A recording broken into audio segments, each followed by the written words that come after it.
अस्सलाम वालेकुम जी सारे दोस्तों का क्या हाल है। उम्मीद करता हाँ ठीक हो। आ एक सुपर सीडर 510 ट्रैक्टर पिछे बहावल वालियां दा सुपर सीडर। ये सारे सुपर सीडर चो वड्डा सुपर सीडर है। दूजे मेरे ख्याल नाल 8 फुट होंदे ने ते ये 9 फुट सुपर सीडर है जो मेरा जहन काम करता है। ते आ उस्ताद साहब ते इरफान साहब चाह बिस्कुट पी रहे पिछले टाइम वड्डां च बह के ते इधे मामू होरी जेह्ड़े वो सुपर सीडर चला रहे हैं। ते बी वेखो माशाल्लाह साफ बी यार कमाल बी ए आवेंदे माशाल्लाह दाने माशाल्लाह सोहने। ते आ खाद दे नाल DAP माशाल्लाह कमाल यार ठीक है। ते आवेंदे पे जरी पैदावार बनाए मशीनी काश्त को यकीनी बनाए।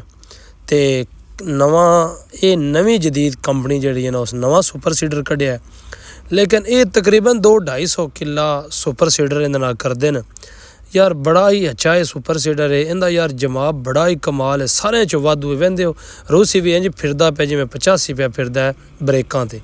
आंदे ना रूसी नहीं फिरदा, वेख लो रूसी भी फिरदा इंज ही ब्रेकां ते जिवें 85 फिरदा है। ते आ वेंदे होंदे तवे उत्तों खुले थल्लियों बरीक जिस टाइम फिरदे न उस टाइम विच जाके बी सोहना कम दा करके रखदे न। ते उस्ताद हरी अपने मिशन दे विच जेहड़े ना जा रहे मार रहे ठीक है। नवा ये सुपर सीडर जे बिल्कुल वेंदे हो नवा मॉडल नवी टैक्नोलॉजी दे नाल ते बरीक इंज जमीन बरीक कीती आउंदा है ना कमाल जमीन बनाई आउंदा है। ते रूसी ट्रैक्टर है मेरे हिसाब नाल उस्ताद जी जेहड़ा रूसी ट्रैक्टर सुपर सीडर करदा है ना वो 85 कोलों नहीं होंदा कदी भी।